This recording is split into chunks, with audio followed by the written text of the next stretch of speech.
क्या क्या पार्ट होते हैं उसमें देखिए। पहला पार्ट है one pair kidney, one pair kidneys,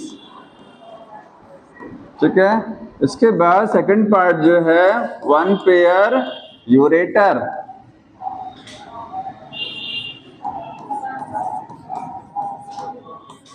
one urinary bladder, urinary bladder,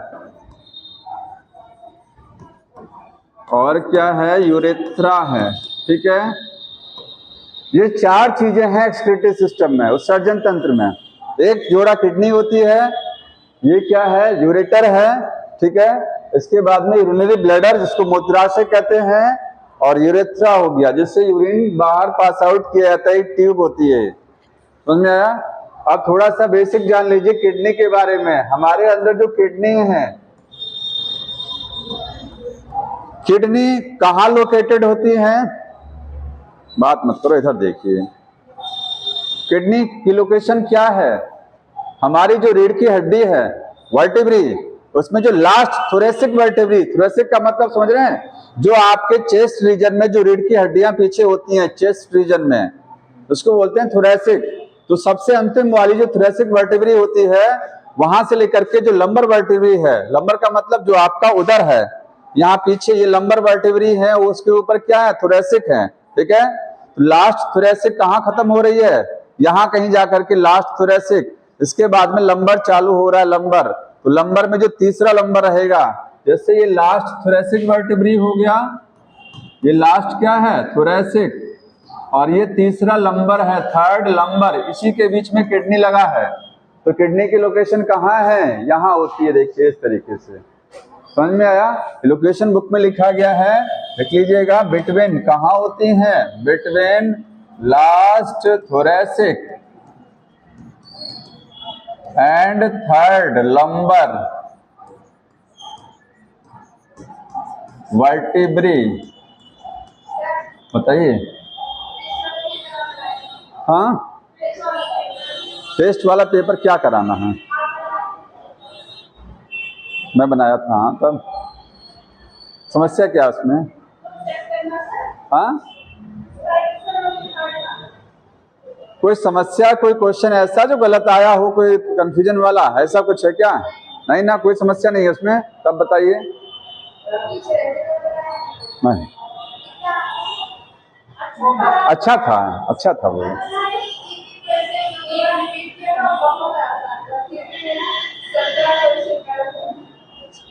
तो ज्यादा आसान आने पर पेपर यही होता है।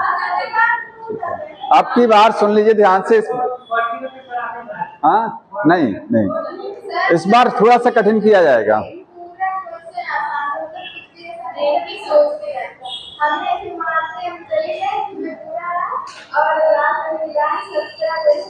गलत हो गया ना। और जैसे जब ज्यादा आसान पेपर होता है तो गलती के चांस ज्यादा बढ़ते हैं, आप ध्यान रखिए।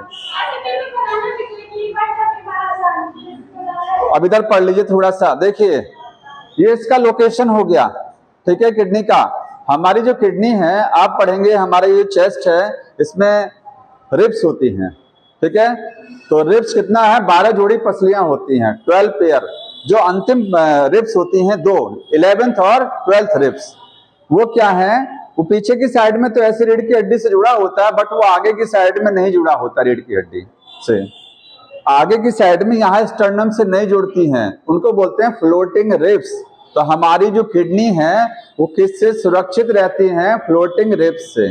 समझ रहे हैं ना। जैसे ये वर्टिबल कॉलम रीढ़ की हड्डी हो गया आपका, 11 नंबर का रिब, 12 नंबर का पसली, ठीक है, ये है पीछे लगा है, वो आगे की साइड में कहीं जुड़ा नहीं है, लेकिन वो किसको सुरक्षा दे रहा है, उसकी उसी के जस्ट आगे किडनी लगा हुआ है। तो आगे लिख लीजिएगा, बुक में नहीं लिखा है, प्रोटेक्टेड बाय फ्लोटिंग रिब्स।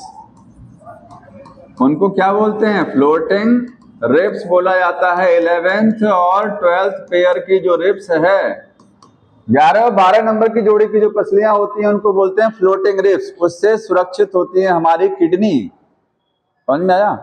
हाँ, मान लीजिए पीछे से कोई अगर शॉक लगता है तो किडनी पर असर नहीं आएगा, उसका असर कौन एब्जॉर्ब कर लेगा, जो रिब्स यहाँ पर आपकी हैं फ्लोटिंग वाली हैं। किडनी का साइज क्या है? तो किडनी की जो शेप होती है वो बीन शेप है, बीन शेप्ड, ठीक है। कुछ इस तरीके की किडनी है, देखिए ये इस तरीके का आपका किडनी है, बीन शेप की किडनी है, समझ में आ रहा है? रेडिश ब्राउन होती हैं, कैसी हैं? रेडिश ब्राउन, रेडिश ब्राउन मतलब कुछ ब्राउन कलर का होगा लेकिन वो कुछ रेडिश कलर का दिखाई देगा, ठीक है। साइज के बारे में देख लीजिए, जो साइज है वो कितना है, 10 से लेकर के 12 सेंटीमीटर इसकी लेंथ है, लेंथ, और लगभग 5 से लेकर के 7 सेंटीमीटर इसकी विड्थ है, ये लंबाई है और ये चौड़ाई हो गया। थिकनेस कितनी है? 2 से 3 सेंटीमीटर मोटाई है, 2 to 3 सेंटीमीटर क्या है, वो थिकनेस है।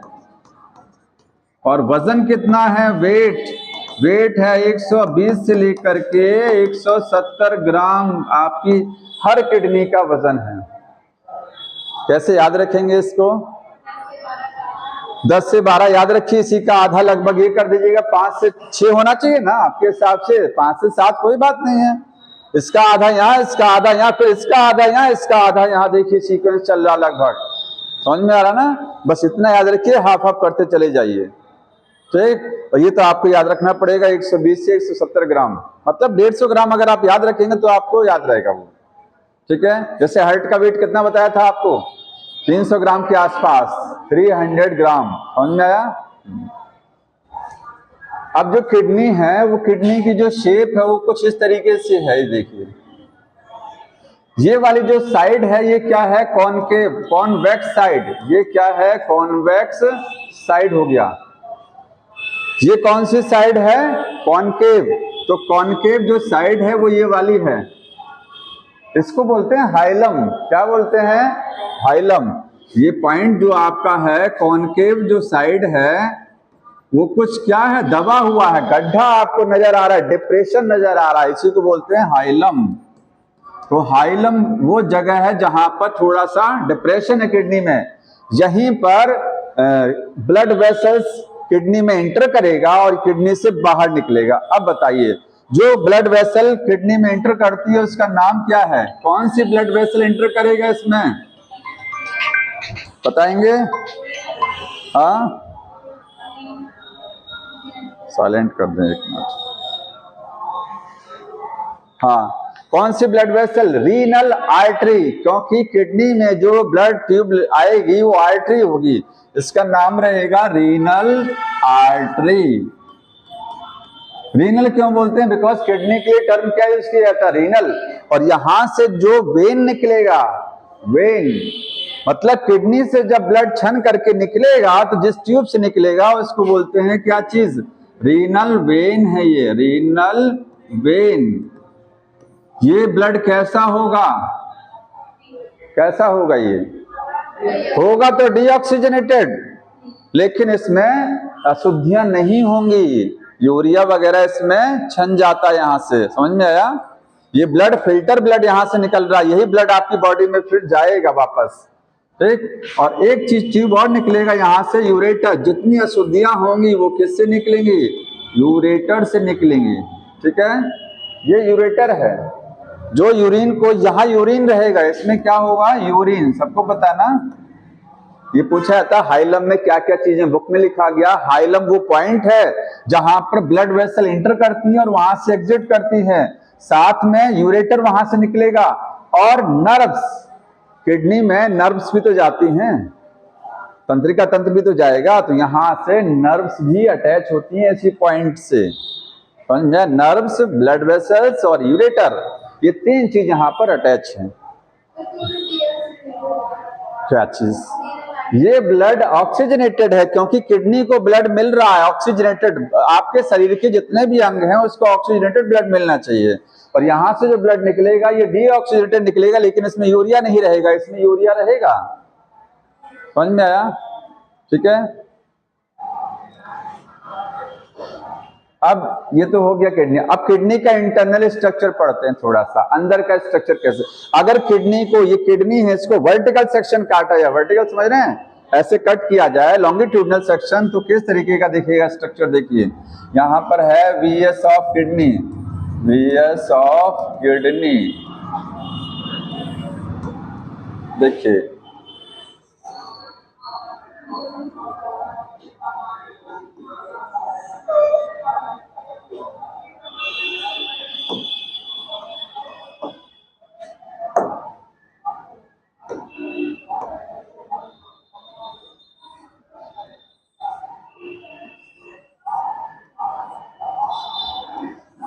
ये चैप्टर थोड़ा सा कम समझ में आता लेकिन अच्छे से समझेंगे आप तो बहुत अच्छे से समझ में आ जाएगा, कोई समस्या नहीं है इस चैप्टर में। ठीक है, 1 2 3 4 5 और ये 6।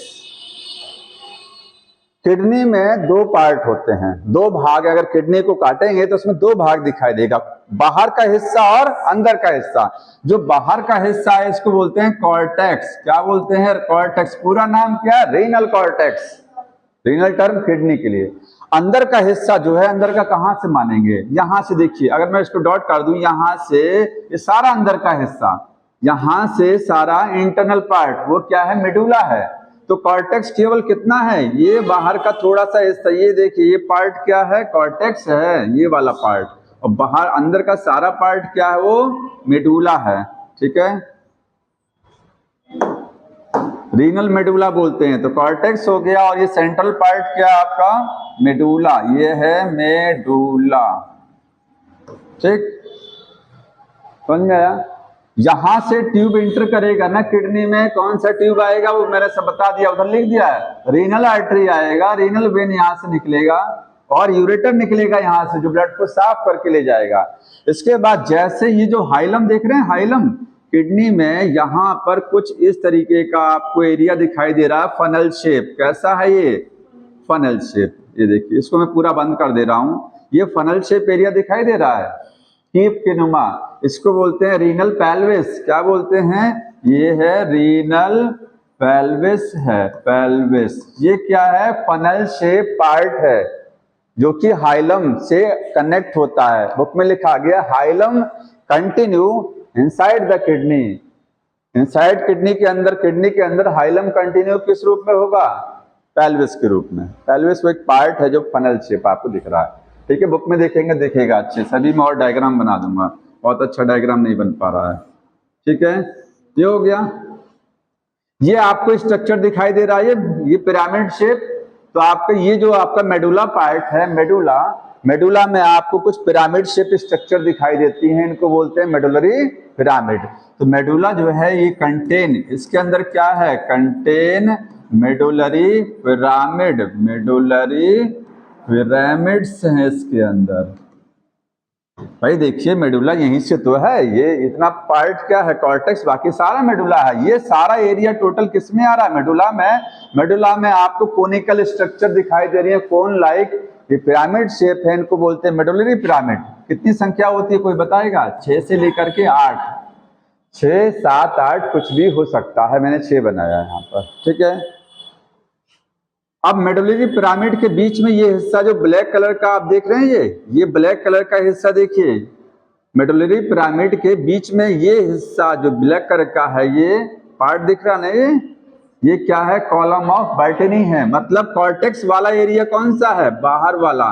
कॉर्टेक्स वाला एरिया बाहर का है। और कॉर्टेक्स जो है मेडुलरी पिरामिड के बीच में थोड़ा सा पार्ट कॉर्टेक्स का दिखाई दे रहा है ये। अरे इसको अगर मैं डार्क कर दूं, देखिए डायग्राम थोड़ा गड़बड़ हो जाएगा। ये सारा पार्ट कौन सा है? ये कॉर्टेक्स हो गया। ठीक है, ये पार्ट हो गया कॉर्टेक्स। ठीक, और कॉर्टेक्स वाला पार्ट दो पिरामिड के बीच में भी तो दिखाई दे रहा है। ये देखो, ये दो पिरामिड के बीच में भी कॉर्टेक्स का हिस्सा है। तो ये कुछ जैसे नजर आ रहा है कॉलम के नुमा। कॉलम का मतलब समझते हैं? ये कॉलम के रूप में, दो पिरामिड के बीच में कॉलम है। किसका है बना हुआ है? कॉर्टेक्स का पार्ट है। तो इसको बोलते हैं कॉलम ऑफ बर्टनी। ठीक, तो इसको लिखिएगा, ये है कॉलम ऑफ बर्टनी। बर्टनी क्या चीज है? इसको लिखेंगे, ये है पार्ट ऑफ कॉर्टेक्स। ये कॉर्टेक्स का ही एक हिस्सा है जो एक्सटेंड करता है किसके बीच में? पिरामिड के बीच में से होके गुजरता है। Extend extend between medullary pyramids, ठीक है। मेडुलरी पिरामिड्स के बीच में वो क्या किया हुआ है, एक्सटेंड का मतलब बढ़ा हुआ है। जैसे नजर आ रहा है ये कॉर्टेक्स यहाँ है, लेकिन कॉर्टेक्स थोड़ा सा आगे बढ़ गया, इस एरिया में कॉर्टेक्स आगे बढ़ा हुआ है वो, ठीक है, आगे बढ़ा हुआ है, एक्सटेंड किया हुआ है। देखो समझ में आ रहा है। तो ये हो गया कॉलम ऑफ बर्टनी, ध्यान रखिएगा। और एक चीज देखिए, अब ये रीनल पेल्विस है, ठीक है। रीनल पेल्विस हाइलम के आगे का हिस्सा होता है। रीनल पेल्विस आगे किससे कनेक्ट रहेगा, ये पिरामिड से कनेक्ट रहेगा, डायरेक्ट नहीं रहता है। ये रीनल पिरामिड देखिए जो बने हुए हैं, इसको ऐसे समझिए, मैं इसको अगले डायग्राम पे बना देता हूँ, यहाँ तक हो गया ना। एक चीज समझाने चाह रहे हैं, इसमें क्या होगा, इसमें जानते हैं क्या चीज होगा, नेफ्रॉन। इसमें क्या लगा होगा बताएंगे, नेफ्रॉन। देखो ये लाइन खींची हैं, बुक में लाइन खींचा हुआ है, ये जितने मेडुलरी पिरामिड हैं उन सब के अंदर आपको लाइन दिखाई देंगी। ये लाइनें क्या हैं, ये लाइनें हैं नेफ्रॉन हैं, किडनी का यूनिट है ये, ठीक है। एक किडनी में 1 मिलियन नेफ्रॉन लगभग होता है, 1 मिलियन 10 लाख नेफ्रॉन, ठीक है। समझ में, नेफ्रॉन है ये। तो इसको समझना हमको, ये थोड़ा सा इसके आगे का हिस्सा समझना है, इसके आगे क्या होता है, ये कैसे कनेक्ट होता है, ये देखिए।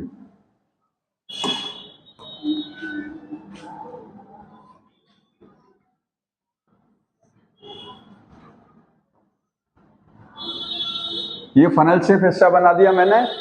ये क्या है, ये आगे सोचिए, ये था, ये किडनी का एसिड पार्ट है, ये समझ लीजिए, ये है देखिए, ये गड्ढा जो किडनी का होता है ना, डिप्रेशन, हाइलम है, देख लो हाइलम है ये। हाइलम के आगे का हिस्सा किडनी में क्या बोला जाता है, रीनल पेल्विस। तो ये है रीनल पेल्विस, ये है रीनल पेल्विस है, ठीक है। रीनल पेल्विस जब आगे जाएगा तो जैसे पेड़ में एक मुख्य तना होता, वहां से शाखाएं निकलती हैं, फिर वहां से भी शाखाएं निकलती हैं, होता ना, एक मेन तने से शाखाएं निकलती हैं, उससे भी क्या है शाखाएं, ऐसे इससे निकलेगा। देखो ये है यहाँ पर, इससे कुछ आपको इस तरीके की ब्रांचिंग नजर आ रही है, ये देखिए, और ये डिवाइड हो गया, ठीक। इसको बोलते हैं, कोई बताएगा इसको, इन ट्यूब को क्या बोला जाता है, मेजर कैलिक्स है, कैलिक्स है ये। तो कैलिक्स के 2 पार्ट है, एक मेजर है एक माइनर। ये हो गया मेजर कैलिक्स, मेजर कैलिक्स, ठीक है। अब यहां से और पतली ट्यूब निकलेंगे, ये देखो, ये निकला एक, जैसे शाखाएं निकलती हैं, यहां से निकला और यहां से निकले, ठीक है। इसको डिफरेंट पेन से बना देते हैं, ये देखिए समझ लीजिए, ये यहां से ये निकला है, ठीक है, और यहां से ये पतली शाखाएं निकल रही हैं, इनको क्या बोलेंगे, माइनर कैलिक्स है, ये है माइनर कैलिक्स। कैलिक्स का प्लूरल टर्म कैलिसेस होता है, CALYCES, ठीक है। ये कैलिसेस हैं, ढेर सारे कैलिसेस हैं, तो कैलिक्स सिंगुलर है। कोई बताएगा इसके बाद क्या है, पढ़े हैं सब। इसके बाद में डायरेक्ट नेफ्रॉन नहीं जुड़ा होता, अभी नेफ्रॉन में कलेक्टिंग डक्ट होती है, वो डायरेक्ट अभी नहीं जुड़ा है। क्या होगा इसके बाद, रीनल पैपिली, याद रखिए। इसके बाद अगला हिस्सा जो बोला जाएगा वो होगा रीनल पैपिली, रीनल पैपिली, ठीक है। क्या है, माइनर कैलिक्स के आगे जो ट्यूब रहेगी उसको क्या बोलेंगे, रीनल पैपिली, सब में रहेगा। देखिए माइनर कैलिक्स के आगे का हिस्सा क्या है, रीनल पैपिली, ये देखो, ये रीनल पैपिली आगे बना दिया मैंने सब, ठीक है, हो गया सब रीनल पैपिली। अब यही से अब जुड़ेगा, अब जो आप बनाएंगे, मैंने पिरामिड बनाया था ना, ये देखो पिरामिड यहाँ कनेक्ट है, ये देखिए, अब ये पिरामिड इस तरीके से जुड़ा है, आप समझ रहे होंगे ना। अब पिरामिड के अंदर क्या लगा हुआ, नेफ्रॉन, ये देखो पिरामिड के अंदर क्या है, नेफ्रॉन है। तो नेफ्रॉन में ब्लड फिल्टर होता है, यूरिन बनता है ना, किडनी के अंदर यूरिन कहाँ बनता है, नेफ्रॉन के अंदर बनेगा ना। यूरिन बन करके यहां से कहाँ जाएगा, पहले जाएगा रीनल पैपिली में, फिर वहां से माइनर कैलिक्स में जाएगा, वहां से मेजर में जाएगा, वहां से रीनल पेल्विस में जाएगा, वहां से यूरेटर में जाएगा, यूरेटर से यूरिनरी ब्लैडर में जाएगा, वहां से यूरेथ्रा में, तब बॉडी से बाहर पास आउट होगा। ये सीक्वेंस कभी कभी पूछी जाती है लाइन लगा करके, तो मैं सीक्वेंस की लाइन बता दे रहा हूँ। देखिए ब्लड फिल्टर कहाँ होगा? यहाँ, सबको पता है ना? ठीक, तो नेफ्रॉन में ब्लड फिल्टर हुआ। अब आपने अगर पढ़ा होगा नेफ्रॉन, कई नेफ्रॉन आपस में जुड़ करके कलेक्टिंग डक्ट बनाते हैं, याद आ रहा है ना? सबको पता ना कलेक्टिंग डक्ट। जैसे जो आप नेफ्रॉन देख रहे हैं ना, अगर मैं नेफ्रॉन को जल्दी से बनाऊं, ये एक नेफ्रॉन है, ये नेफ्रॉन सबको पता है इस तरीके का होता है, ठीक है ये नेफ्रॉन में ये पीसीटी, लूप ऑफ फैनले, डीसीटी होता है ना। इसके बाद में आगे क्या आता है? Collecting duct. तो कलेक्टिंग डक्ट हर नेफ्रॉन के पास नहीं होती है, कई नेफ्रॉन एक कलेक्टिंग डक्ट में जुड़ते हैं। जैसे अगर एक कलेक्टिंग डक्ट हो गया तो इसमें ये वाला नेफ्रॉन भी जुड़ेगा, यहां से भी जुड़ेगा, यहां से भी। कई नेफ्रॉन का सबसे लास्ट पार्ट होता है डीसीटी, और डीसीटी किसमें जुड़ता है? कलेक्टिंग डक्ट में। समझ में आ रहा ना ये? तो कलेक्टिंग डक्ट कम होती हैं, नेफ्रॉन की संख्या ज्यादा है, ठीक। तो यहां से ब्लड जो है फिल्टर होगा, यूरिन जो बनेगा, यूरिन बन करके कहाँ आएगा? नेफ्रॉन के सबसे लास्ट पार्ट में, ठीक। और यहां से जाएगा वो कलेक्टिंग डक्ट में जाएगा। कई नेफ्रॉन आपस में जुड़े रहेंगे, कलेक्टिंग डक्ट में यूरिन बन के जाएगा।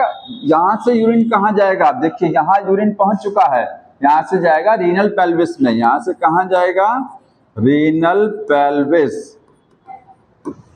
ये ब्लड मत समझिए, ब्लड नहीं जा रहा है, ये यूरिन का रास्ता बता रहे हैं। यूरिन बना, यहाँ नेफ्रॉन में ब्लड फिल्टर हुआ तो यूरिन बना, और फिर बन करके वो कैसे बाहर निकल रहा वो रास्ता समझिए। हाँ, पेल्विस, सॉरी गलत हो गया, ये तो कोई बात नहीं, वो रीनल पैपिली लिखना था हमको, रीनल पैपिली। तो इसलिए गलत कभी कभी लिख जाता है, तो उससे फायदा है अगर आप ध्यान दे रहे हैं तो पता लग जाता है आप ध्यान दे रहे हैं कि नहीं पता लगा कहीं और दुनिया में खोए हुए हैं। क्यों? हम कुछ भी लिखते रहें लेकिन आप कभी रिएक्शन नहीं कर रहे हैं। रीनल पैपिली से कहाँ जाएगा? माइनर कैलिक्स में जाएगा, माइनर कैलिक्स में, ये नोट कर लेना, ये सीक्वेंस याद रखिए। इसके बाद मेजर कैलिक्स में जाएगा, मेजर कैलिक्स में जाएगा, यहां से जाएगा रीनल पेल्विस में जाएगा, रीनल पेल्विस में जाएगा। रीनल पेल्विस में यहां आ गया यूरिन, और यहां से यूरिन कहां जाएगा? हाइलम से होता हुआ, और कहां जाएगा? यूरेटर कनेक्ट रहता है। देखिए किडनी में यहां से यूरेटर है ना ये, तो यहां से जाएगा यूरेटर में, यूरेटर, और दोनों साइड का यूरेटर, दो किडनी आपके पास, दोनों में अपना अपना यूरेटर, दोनों यूरेटर कहाँ मिलते हैं? Urinary bladder. तो यहां से जाएगा यूरिनरी ब्लैडर, यूरिनरी ब्लैडर में, और यहां से कहां जाएगा? यूरेथ्रा। समझ में? मूत्र वाहिनी शायद बोलते, जो भी है, यूरेथ्रा। बस बॉडी से बाहर पास आउट हो गया। यूरेथ्रा में दो स्फिंक्टर लगे होते हैं, दो वाल्व लगे होते हैं, एक्सटर्नल है, इंटरनल होता है, ठीक है, जो यूरिन के आउटपुट को रेगुलेट कराते हैं।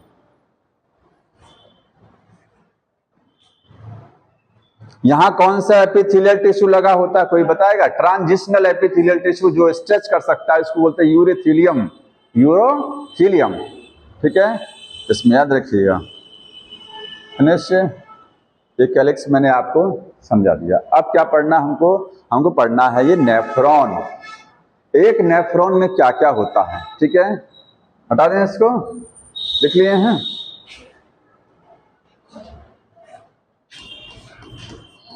नेफ्रॉन को हिंदी में बोलते हैं शायद वृक्क, क्या बोलते हैं? वृक्क बोलते हैं, ठीक है, यही है ना? हाँ, क्या बोल बताइए?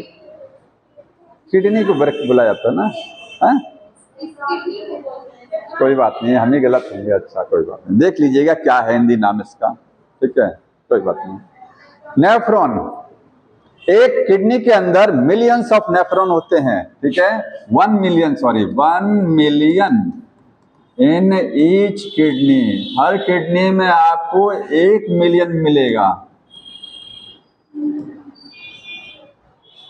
जैसे हमारे शरीर की इकाई क्या है? कोशिका, संरचनात्मक भी है और क्रियात्मक इकाई भी है, मतलब हमारे शरीर कोशिकाओं से बना भी है, और कोशिका जितने शरीर में काम हो रहे हैं वो कोशिका की वजह से हो रहे हैं। ऐसे किडनी किससे बनी है? मेनली नेफ्रॉन से। तो स्ट्रक्चरल यूनिट भी है, और सारा काम अगर किडनी कर रही है ब्लड छान रही है तो उसमें मेन योगदान किसका है? इसका है। तो फंक्शनल यूनिट भी है ये, ठीक है। यहां लिखेंगे ये क्या है? Structural and functional unit of kidney. Kidney का स्ट्रक्चरल और फंक्शनल यूनिट है, ठीक। नेफ्रॉन। अब नेफ्रॉन कैसे किडनी में लगा होता है, ठीक है। यह एक नेफ्रॉन के पार्ट देख लीजिए, ठीक है। इसके पार्ट में आपको दो पार्ट नजर आते हैं मेन। एक पार्ट आपका है ग्लोमेरुलस और दूसरा पार्ट है रीनल ट्यूब्यूल।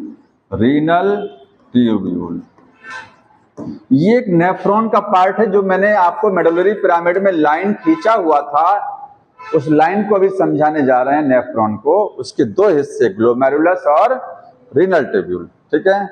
थोड़ा डायग्राम बना लें तब इसके बारे में लिखते हैं। एक मैं नेफ्रॉन का डायग्राम बना दे रहा हूं, देखिए, बनाते रहिए जल्दी से। इसी डायग्राम में मैं सब कुछ समझा दूंगा आपको।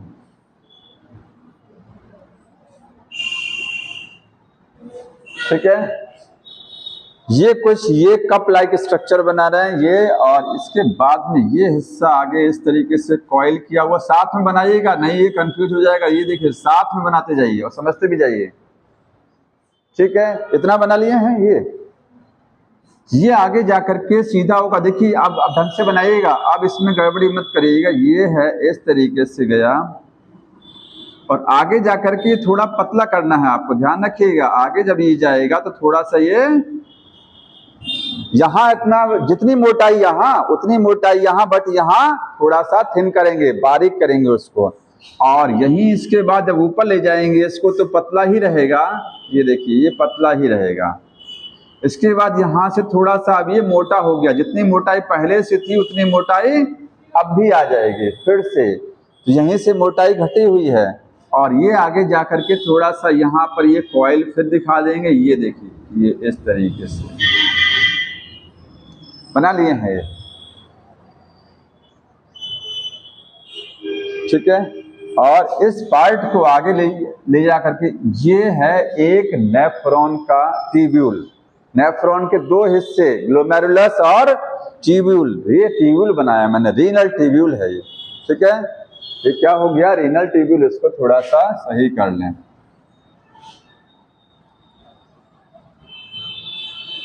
अब इसमें क्या बनाना है? ग्लोमेरुलस। ये देखिए, अब जो है यहाँ पर, अच्छा, किडनी के अंदर जो ब्लड आएगा, इस किडनी के अंदर जो ब्लड आता है वो किस ट्यूब से आता है बताइए? Renal artery. ये रीनल आर्टरी से ब्लड आएगा, समझते रहिए। अशुद्ध रक्त है ये, इसको छानना है। ये आर्टरी अंदर जाएगी, लाखों की संख्या में, 10 लाख के आसपास के क्या है ये हैं। तो सबको ब्लड देना पड़ेगा ना, थोड़ा थोड़ा सभी के अंदर जाएगा। क्योंकि ये पिरामिड मैंने बनाया था, पिरामिड में मैंने लाइन खींचा हुआ था, ये लाइन 10 लाख थी, तो हर नेफ्रॉन को ब्लड जाएगा इसी से। ये आगे जाकर के डिवाइड हो जाती है। ये डिवाइड हो गया, देखिए कितनी बार डिवाइड होगा? 10 लाख बार डिवाइड होगा, ठीक है। तो ये अब सोचिए, ये यहां से ब्लड आ रहा है, ये यहां से ब्लड आ रहा है, ठीक है। और देखिए, ये हो गया, आया ब्लड यहां से। ये है इफरेंट आर्ट्रियोल। ये क्या है? अफरेंट है ना, पढ़िए क्या लिखा इसमें, ए है ना, ए है। ये है अफरेंट आर्ट्रियोल। आर्ट्रियोल क्यों बोलते हैं? क्योंकि आर्टरी डिवाइड करती है, आर्ट्रियोल में टूटती है, अफरेंट आर्ट्रियोल, ठीक है। और यहां से ये जो अब ये अफरेंट आर्ट्रियोल हो गया। अब ये डिवाइड करेगा, देखिए जैसे ये अफरेंट आर्ट्रियोल एंटर किया ना, ये पतला पतला डिवाइड हो जाएगा। ये मतलब इससे भी पतली पतली शाखाएं बनेंगी। इस ट्यूब से भी क्या होगा? बहुत बारीक बारीक ट्यूब बनेगा, और वो पूरा गुच्छे के रूप में नजर आएगा। ये देखो, पूरा मैंने गुच्छा बना दिया, और फिर यहां से ये सारी ट्यूब आपस में मिल करके फिर निकलेंगी। ये देखिए, ये हो गया। यहां से एक पतली सी ट्यूब निकल रही है, ये है क्या चीज, इसका नाम बोलेंगे इफरेंट आर्ट्रियोल। ये है इफरेंट आर्ट्रियोल। ये थोड़ा सा थिक है, ध्यान रखिएगा। और ये क्या है, थिन, मतलब इसकी मोटाई ज्यादा होती है और इसकी मोटाई कम होती है। रीजन है इसका, कोई रीजन बताएगा क्या कारण है? इसकी मोटाई ज्यादा, इसकी भी पतली ट्यूब है यहाँ पर। क्यों? क्योंकि ब्लड जब यहां से जाएगा, अभी गौर करिए, अगर ब्लड यहां से जा रहा है तो मोटा ट्यूब है, मोटा पाइप है, ज्यादा ब्लड जाएगा। और जब ट्यूब सकरा हो जाएगा तो प्रेशर यहां बनेगा कि नहीं बनेगा? किसी पाइप में से पानी बह रहा है और आगे उस पाइप को पतला कर दिया जाए, और जहां से पतला होता है उसी जगह पर प्रेशर बनता है। तो यहाँ प्रेशर अच्छा खासा बने, क्योंकि जहां से ब्लड को निकलने का रास्ता सकरा हो गया है। तो हमारा मकसद भी तो वही है कि ब्लड को यहाँ छानना। ब्लड यहाँ फिल्टर अच्छे से कब करेगा? जब तक यहाँ प्रेशर नहीं आएगा।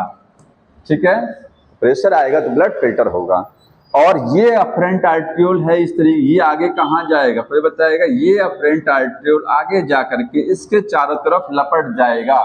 और देखिए, मैं बहुत ज्यादा नहीं लपटा रहा हूँ, मैं हल्का फुल्का इसको बना रहा हूँ, क्योंकि आप ज्यादा कॉम्प्लेक्स डायग्राम हो जाता फिर। ये देखिए, ये मैंने थोड़ा सा इस तरीके से बना दिया, ये हो गया।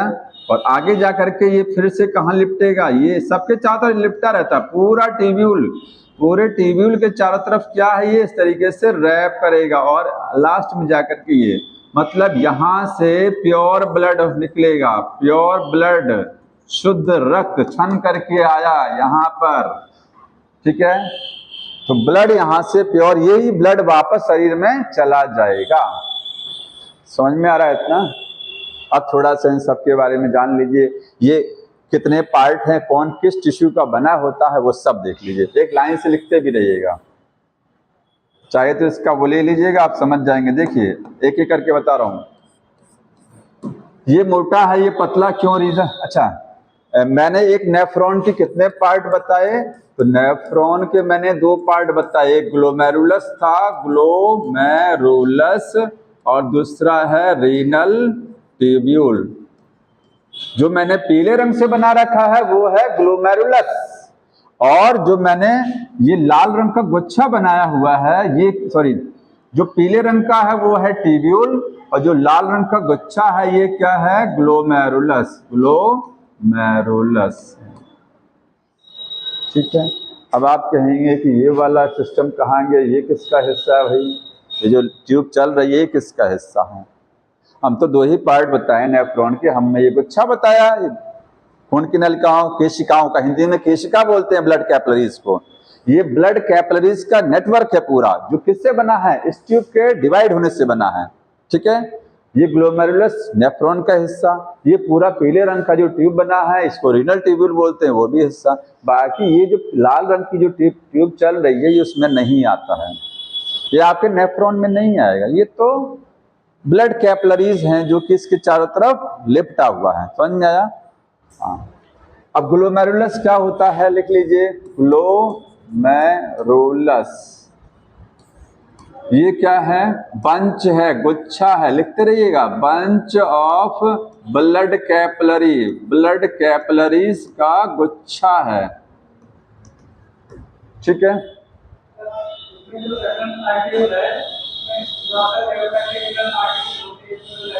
हाँ, क्या करें? Dorsal aorta, renal artery, renal artery आया, डिवाइड करेगा, लगभग 10 लाख बार वो डिवाइड करेगा। ठीक है, और जितनी बार वो डिवाइड करेगा उस पतली वेन, उस पतली आर्टरी को क्या बोलेंगे? आर्ट्रियोल। वही है, रीनल आर्टरी अंदर घुसती है तो डिवाइड कर जाती है। समझ में आया? तो बंच ऑफ ब्लड कैपिलरीज को क्या बोलते हैं? ग्लोमेरुलस। समझ में आया? अब इस रीनल ट्यूब्यूल के कितने पार्ट? ये जो रीनल ट्यूब्यूल है इसके कितने हिस्से? इसके आपके, अब बताइए यहां से जानकार लोग बताइए कितने हिस्से? पहला part Bowman capsule, बोमेन, BOW, Bowman capsule है। देखिए, सबसे पहला हिस्सा आपको जो कप लाइक दिखाई दे रहा है, जो कप नुमा है, यही क्या है? यहां से यहां तक बोमेन कैप्सूल। इसके बाद आगे जो हिस्सा ये मुड़ा हुआ है, इतना हिस्सा ये है PCT, ये है पीसीटी, आगे समझाएंगे, प्रॉक्सिमल कॉन्वोल्यूटेड ट्यूब्यूल। ठीक है, क्या नाम है इसका? Proximal convoluted tubule. अच्छा, इसको क्यों बोलते हैं पीसीटी, कोई बताएगा? प्रॉक्सिमल कॉन्वोल्यूटेड ट्यूब्यूल क्यों बोला जाता है? प्रॉक्सिमल क्यों बोलते हैं इसको? प्रॉक्सिमल का मतलब पास। नेफ्रॉन में मेन पार्ट तो यही है, तो ये कप के पास में है ना, ये ट्यूब्यूल का ये वाला सिरा जो है ये नजदीक वाला सिरा है। जैसे मैं कहूं मेरा हाथ है, तो मेरे हाथ में ये वाला हिस्सा मेरे बॉडी से दूर है, और ये वाला हिस्सा मेरे हाथ का हड्डी जो फीमर है, ठीक है, ये क्या है? मेरे पास में है, समझा? ह्यूमरस। तो यहाँ इस तरीके से ये पीसीटी प्रॉक्सिमल हो गया। कॉन्वोल्यूटेड क्यों बोलेंगे? क्योंकि कॉइल्ड है, कॉइलिंग है इसमें, इसलिए क्या हो गया? कॉन्वोल्यूटेड। ट्यूब लाइक स्ट्रक्चर है ट्यूब्यूल। ठीक, आगे का हिस्सा ये लूप ऑफ हिनले दिख रहा है, ये यहां से लेकर के यहां तक का हिस्सा, यहां से यहां तक का हिस्सा क्या है? लूप ऑफ हिनले है, लूप ऑफ हिनले। हिनले क्यों बोलते हैं? एक साइंटिस्ट के नाम पर है हिनले, उन्होंने एक लूप का अध्ययन किया था। ठीक, इसमें दो सेगमेंट है, एक डिसेंडिंग लिम्ब है और एक असेंडिंग है। इसमें कितने पार्ट? एक है डिसेंडिंग आर्म, और एक क्या है? असेंडिंग आर्म है, असेंडिंग आर्म। डिसेंडिंग का मतलब समझ रहे हैं? ये देखो, ये नीचे जा रहा है, यहां से यहां तक का हिस्सा डिसेंडिंग है, और यहां से यहां तक का हिस्सा असेंडिंग लिम्ब है, लिम्ब। ठीक है, इसमें भी दो पार्ट है डिसेंडिंग में, थिक सेगमेंट और थिन सेगमेंट। इसमें भी दो पार्ट है, थिन सेगमेंट और थिक सेगमेंट। ये पतला है और ये मोटा सेगमेंट है। ठीक, आगे का हिस्सा यहां से लेकर के यहां तक का हिस्सा ये है डीसीटी। ये पार्ट क्या है? डीसीटी। पूरा नाम डिस्टल कॉन्वोल्यूटेड ट्यूब्यूल। डिस्टल का मतलब होता है दूरस्थ, मतलब ये दूर वाला छोर है, डिस्टल है, कॉन्वोल्यूटेड कॉइल्ड है। ठीक है, और लास्ट में कलेक्टिंग डक्ट होती है, लेकिन कलेक्टिंग डक्ट एक नेफ्रॉन में नहीं है, हर नेफ्रॉन के पास नहीं होती है, ध्यान रखिएगा। 2, 3, 4 नेफ्रॉन मिल करके कलेक्टिंग डक्ट से जुड़ा होता है। जैसे एक कलेक्टिंग डक्ट अगर मैं बना दूं यहाँ पर, ये देखिए डायग्राम में, एक कलेक्टिंग डक्ट मैंने बनाया, तो इस कलेक्टिंग डक्ट में कितने नेफ्रॉन जुड़ सकते हैं? कई। देखिए, एक नेफ्रॉन यहाँ से जुड़ा है, एक यहाँ से, एक यहाँ से, तो कई नेफ्रॉन एक कलेक्टिंग डक्ट से जुड़े रहते हैं। ये है सीडी, कलेक्टिंग डक्ट। आया समझ में? अब कौन सा पार्ट किस टिश्यू का बना होता है ये समझिए। आता क्वेश्चन, ये किस टिश्यू का बना होगा? ठीक है, तो बताइए।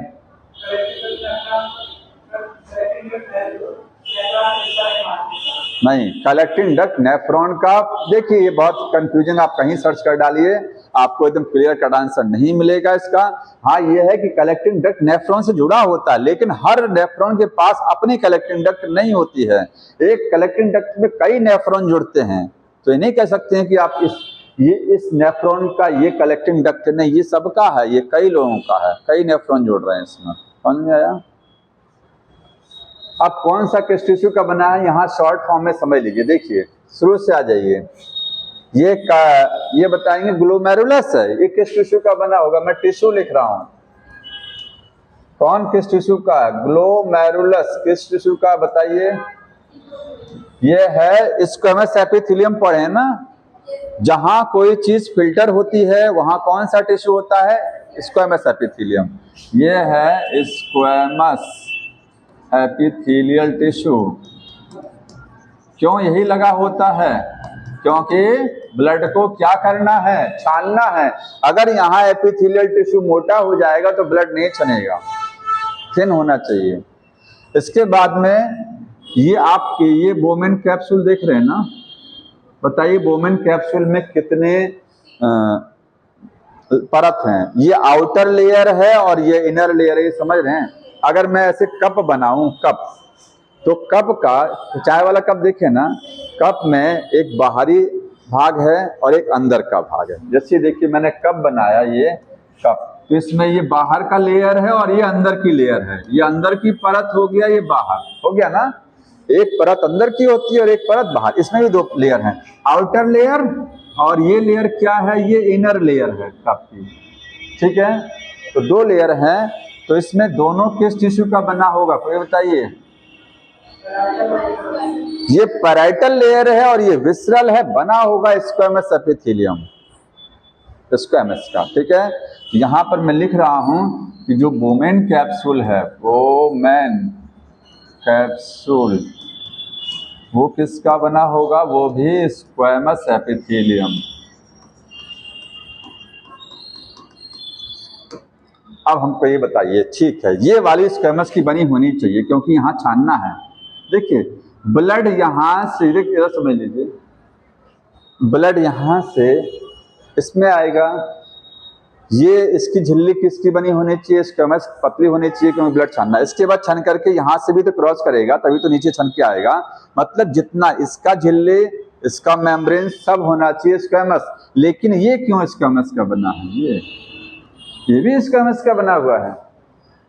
यहाँ तो कोई ब्लड फिल्टर नहीं हो रहा है, ब्लड तो फिल्टर इससे हो रहा है, अंदर वाली लेयर से पैराइटल लेयर क्यों स्क्वैमस की बनी है, इसलिए बना हुआ है क्योंकि स्क्वैमस एपिथेलियम की जो लेयर होती है वो बड़ी स्मूथ होती है, बहुत चिकना लेयर है, पतला होता है, पतली झिल्ली होती है ना। क्यूबॉइडियल में थोड़ी मोटी हो जाती है, कॉलमनर में और मोटी हो जाती है।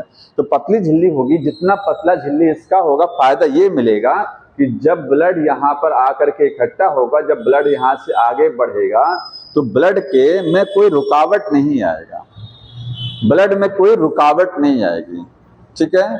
आसानी से ब्लड यहाँ से सरकता हुआ नीचे आगे बढ़ जाएगा। तो थोड़ा स्मूथनेस होनी चाहिए, इसलिए ये झिल्ली भी किसकी बनी होती है, स्क्वैमस एपिथेलियम। समझ में आ रहा है ना।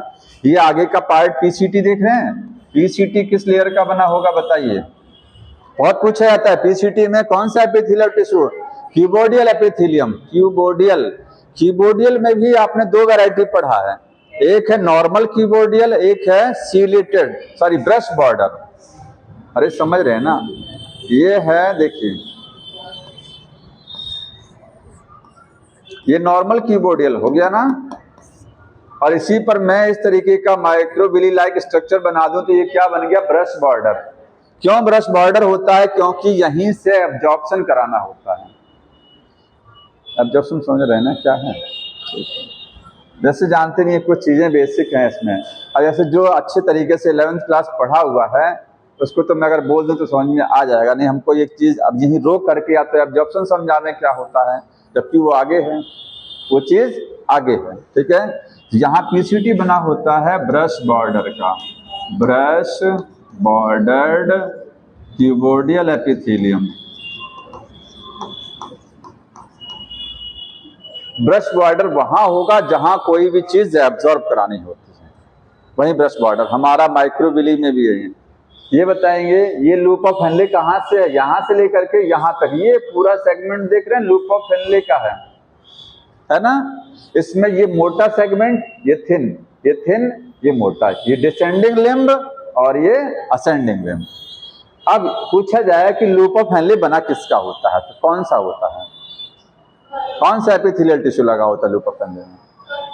हाँ, स्क्वैमस भी होता है, क्यूबोडियल भी होता है, कॉलमनर नहीं होता है, ध्यान रखिएगा। देखिए जितनी मोटाई पीसीटी की है उतनी ही मोटाई इसकी भी है।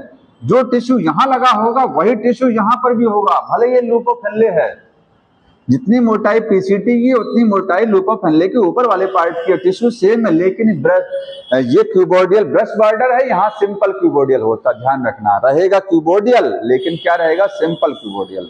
यहाँ मैं लिख रहा हूँ, इसको आगे बढ़ा दे रहे हैं, देखिए लूप ऑफ हेनले में समझ लीजिए, लूप ऑफ हेनले, इसमें आपके दो सेगमेंट होते हैं। एक पार्ट है आपका डिसेंडिंग लिम्ब, डिसेंडिंग लिम्ब है, ठीक है, और दूसरा है ascending limb, ascending LIMB limb.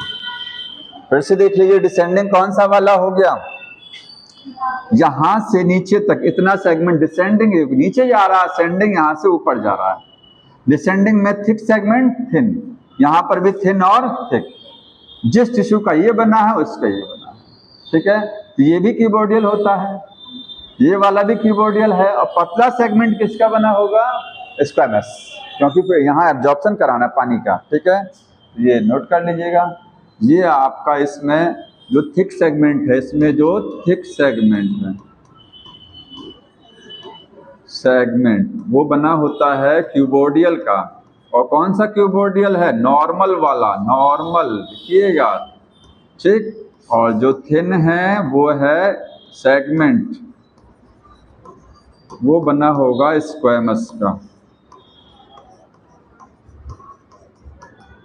और कौन सा है squamous? Simple squamous, simple squamous का बना हुआ। अब इसमें आ जाइए, ये ऊपर जा रहा था, ये ऊपर, तो इसमें पहले थिन फिर थिक मिलेगा। यहाँ पर भी सेम चीज, वो थिन वाला पहले रहेगा। थिन किसका बना होगा? थिन बना होगा इसका, स्क्वैमस का, ठीक है। Simple squamous, simple squamous. और जो थिक सेगमेंट है, थिक, वो बना होगा क्यूबोडियल। कौन सा क्यूबोडियल? वही सिंपल वाला। तो इसमें कोई समस्या नहीं है, तो रटने में कोई दिक्कत नहीं है। जो पीसीटी में है वही इसमें है, बस वहां पर ब्रश बॉर्डर, यहाँ नॉर्मल हो गया।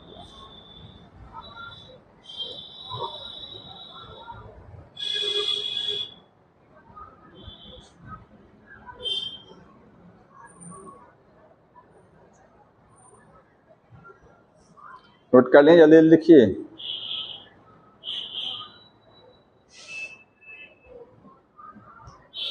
अगली बार पढ़ के आएंगे जो अगला topic, mechanism of urine formation, कैसे यूरिन बनता है, ठीक। समझ में अच्छा आएगा, लेकिन पढ़ के आइएगा। ये हो गया। उसके बाद देखिए अगला सेगमेंट डीसीटी समझ रहे हैं ना। आगे कौन सा है? डीसीटी है। तो डीसीटी में कौन सा होगा?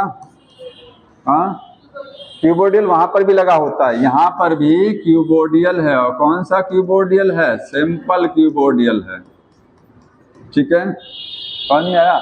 इसके बाद कलेक्टिंग डक्ट में आ जाइए। तो collecting duct, collecting duct, collecting duct में दो हैं, याद रखिएगा।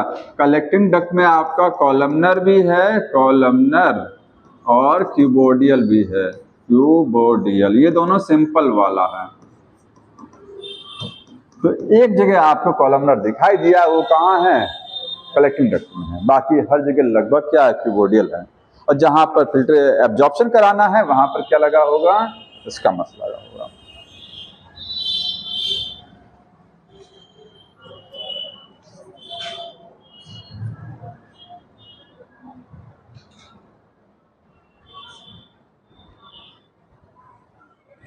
अब फिर उसी डायग्राम पर फिर से आ जाइए थोड़ा सा।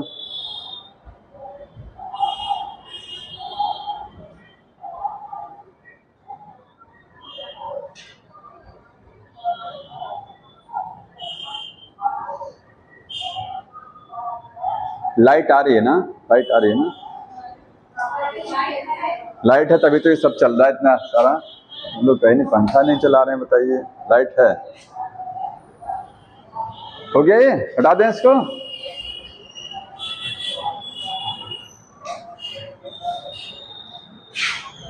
देखिए, ये फिर से इस पर आ जाइए। यहाँ देखिए, ये है अफ्रंट, ये फ्रंट हो गया। ये क्या, इसको क्या बोलेंगे? पिंक वाले को पेरीट्यूबुलर कैपिलरी। ये जो पिंक वाला सारा सिस्टम बना है, ये क्या है? Peritubular capillary. क्यों बोलते हैं? क्योंकि ये ट्यूब्यूल, इसको क्या बोलेंगे? येलो वाले को ट्यूब्यूल। और ट्यूब्यूल के चारों तरफ जो लिपटा हुआ है उसको बोलते हैं पेरीट्यूबुलर कैपिलरी, ठीक। ये लास्ट पार्ट कोई बताएगा? वासा रेक्टा। ये क्या है? वासा रेक्टा। वासा रेक्टा की डेफिनेशन क्या है? It is the U shape. ये भी कैसा है? U shape. Loop of Henle कैसा होता है? U shape. वासा रेक्टा भी क्या? U shape. तो इस जो आपको पिंक कलर का दिखाई दे रहा है, इसमें वो हिस्सा जो लूप ऑफ हेनले के पैरेलल चलता है, लूप ऑफ हेनले के पैरेलल है। और वो भी कैसा है? यू शेप का है। देखिए, ये वाला भी यू शेप है, ये दोनों एक दूसरे के क्या है? पैरेलल हैं। और ये है किसका पार्ट? इसी का तो हिस्सा है। तो आप डेफिनेशन लिख लीजिएगा वासा रेक्टा की। देखिए, वासा रेक्टा क्या होता है? वासा रेक्टा ये है पार्ट, है part of peritubular capillary, peritubular,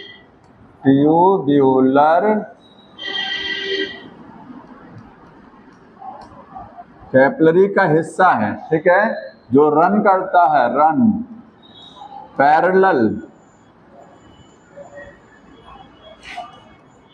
loop of Henley. Loop of Henley के पैरेलल चलेगा और पेरिट्यूबुलर कैपिलरी का पार्ट है। ठीक, क्या काम है इसका बताइए, काम बताइए क्या है, किसी को पता है? यूरिन को कंसंट्रेट करना। जितना पानी पीते हैं उतना यूरिन नहीं बनता है, यूरिन को कंसंट्रेट करना। समझ में आया? काउंटर करंट मैकेनिज्म समझेंगे तो इसका रोल क्या है। फंक्शन लिखेंगे, फंक्शन लिखिएगा concentration, concentration of urine. Urine को कंसंट्रेट करने की नौबत कब आती है जानते हैं? जब आप कम पानी पीते हैं। जब आप कम पानी पीते हैं तो यूरिन को गाढ़ा करना पड़ता है बॉडी को, किडनी को, ठीक है। और या तो गर्मी बहुत है, पसीने से ये वाटर का लॉस ज्यादा हो रहा है, तो उस केस में भी यूरिन क्या हो जाता है, कंसंट्रेट हो जाता है, टॉयलेट कम बनता है। कम बनने का मतलब वो गाढ़ा बनेगा फिर, ठीक है, विस्कस ज्यादा होगा, वाटर कम रहेगा उसमें। ये बात सर एक का हो गया। अब नेफ्रॉन हमने समझ लिया। नेफ्रॉन के दो टाइप समझने हैं, दो प्रकार का नेफ्रॉन है, ठीक है। तो टाइप्स ऑफ नेफ्रॉन, पहला टाइप है कॉर्टिकल, कॉर्टिकल नेफ्रॉन,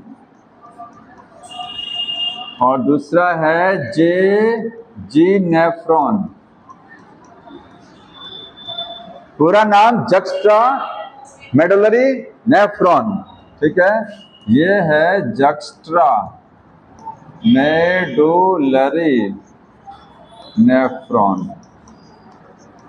मतलब हर किडनी में दो प्रकार के नेफ्रॉन देखने को मिलते हैं। जो एक 10 लाख नेफ्रॉन है एक किडनी में, वो दो प्रकार के, सभी के अंदर दो प्रकार के होंगे, ये और ये। सबसे ज्यादा संख्या किसकी होती है इसकी? ये आपके 85% में मिलेंगे देखने को, 85% में अकेले हैं, और ये आपको 15% में मिलता है, 15%। समझ में आया? 15% में वो रहेगा, 85% में ये रहेंगे। अब अगली ये और क्या, इसको कॉर्टिकल क्यों बोलते हैं, उसको जेजी क्यों बोलते हैं, वो समझ लीजिए। ये देखिए, ये आपका किडनी हो गया, और किडनी में मैंने क्या बना दिया, ये मेडुला, पिरामिड बनाया। ये क्या बनाया मैंने, पिरामिड, ठीक है। इसको मैं कम बना रहा हूं समझाने के लिए, आपको ऐसा समझ लीजिए। अगर मैं एक ये लाइन खींच रहा हूं, इस लाइन के ऊपर का भाग क्या है, कॉर्टेक्स है, और अंदर का भाग मेडुला। आप समझ रहे हैं ना, ये समझ रहे हैं ना। जैसे किडनी में अगर कहेंगे तो किडनी में बाहर का हिस्सा कॉर्टेक्स, और ये अंदर का हिस्सा क्या है, मेडुला है। पिरामिड कहाँ लगा होता है, इसी मेडुला में लगा होता है ना। ये देखिए, अब मैंने डॉटेड लाइन से आपको समझा दिया है। ये बाहर का हिस्सा और ये अंदर, अंदर मेडुला में पिरामिड लगा हुआ है। ये मैंने डॉटेड लाइन से कॉर्टेक्स और मेडुला को अलग कर दिया। डॉटेड लाइन से कॉर्टेक्स इधर, और इधर क्या है, मेडुला। ऐसे यहां समझ लीजिए, ऊपर कॉर्टेक्स, नीचे क्या है, मेडुला। अब यहाँ पर एक नेफ्रॉन समझा रहे हैं, जो ये वाला नेफ्रॉन देखिए, इस वाले नेफ्रॉन में क्या होगा,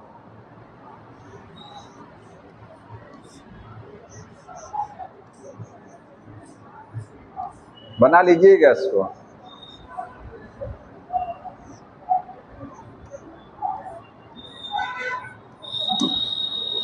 ये आपको कौन सा बन गया, कॉर्टिकल, और ये वाला दूसरा नेफ्रॉन यहां बना देते हैं, देखिए, या यहीं समझ लीजिए दोनों को ही। इसको मैं यहां बनाऊं, ये देखिए,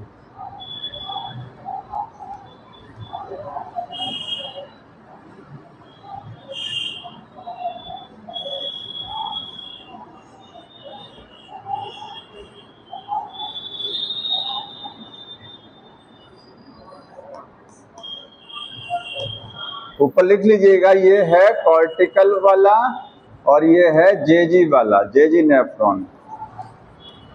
कहीं साइड में बना लीजिए। दो टाइप के नेफ्रॉन है, दोनों में डिफरेंस क्या है, लूप ऑफ हेनले का डिफरेंस है। देखिए एक बार समझ लो, यहाँ लूप ऑफ हेनले छोटा सा है और ज्यादातर हिस्सा कहाँ है? कॉर्टेक्स में है। और यहाँ लूप ऑफ हेनले बड़ा है और ज्यादातर हिस्सा मेडुला में है।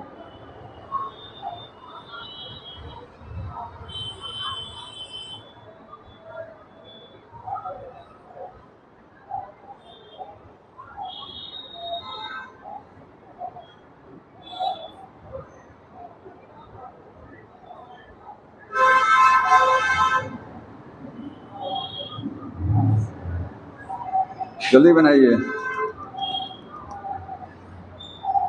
बाकी लोग मेला देखने गए हैं, तुम लोग कब जाएंगे? नहीं जाना है? शहर का देख लो मेला। मेले में इस बार भीड़ बहुत कम चलेगी। कारण जान रहे हैं ना? बारिश नहीं, चोरियां जो सुनने में आता है ना, जो लोग कह रहे हैं, उस डर जो बना हुआ है गांव में, उस वजह से भीड़ कम चल रही है। वही मेन रीजन है, कम चलेगा इस बार। देखिए, कॉर्टिकल वो नेफ्रॉन होता है, ऐसा नेफ्रॉन जिसका ज्यादातर हिस्सा कहाँ है? कॉर्टेक्स में है। और वो नेफ्रॉन जिसका मैक्सिमम हिस्सा आपको मेडुला में नजर आएगा, वो है जस्ट्रा मेडुलरी नेफ्रॉन। इसलिए वो कॉर्टिकल है और इसीलिए मेडुलरी है। समझ में आया? यहाँ पर डिफरेंस समझिए। Loop of Henley, loop of Henley क्या है? छोटा है, शॉर्ट है। देखिए, लूप ऑफ हेनले छोटा सा है, ठीक है, और यहाँ क्या है? लॉन्ग है, ठीक है। और क्या डिफरेंस है? वासा रेक्टा यहाँ होता है और यहाँ नहीं है। मतलब वासा रेक्टा आपको किस में मिलेगा? इसी में। देखिए, ये आपको तो हर जगह मिलेगा, ये तो सब जगह मिलेगा। जो पेरिट्यूबुलर तो इसमें भी है, लेकिन यहाँ पेरिट्यूबुलर जब आएगा तो यहाँ इसके पैरेलल चलेगा। ये देखिए, ये वासा रेक्टा इसमें नहीं बनता वासा रेक्टा। तो यहाँ पर लिखे ना अगला डिफरेंस, वासा रेक्टा। रेक्टा या तो रिड्यूस होता है या तो एब्सेंट होता है। या तो रिड्यूस का मतलब बहुत छोटा, या फिर एब्सेंट बोलेंगे, और यहाँ पर प्रेजेंट है। ठीक हो गया? ये दोनों का काम बता दीजिए। ये नेफ्रॉन क्या करते हैं, वो क्या करते हैं? नेफ्रॉन का काम ही है ब्लड को फिल्टर करना। दोनों नेफ्रॉन ब्लड को छानते हैं, साफ करते हैं खून को। लेकिन इनका विशेष काम क्या है? दोनों में अंतर क्यों किया गया है? एक तो लोकेशन के आधार पर किया गया है कि ये कॉर्टेक्स में ज्यादातर हिस्सा है और ज्यादातर हिस्सा मेडुला। काम में भी अंतर है। ब्लड को छानते तो हैं, लेकिन इनमें काम में और डिफरेंस क्या है बताइए? ये नॉर्मल, अगर आप नॉर्मल पानी जैसे पी रहे हैं, नॉर्मल बहुत ज्यादा पानी नहीं पी रहे हैं, तो ये वाला नेफ्रॉन काम करेगा आपकी बॉडी में। ये वाला जो ज्यादा है वो काम करते हैं। और जब आप पानी कम पीते हैं, उस केस में आपकी बॉडी का यूरिन गाढ़ा होता है, कम यूरिन बनता है।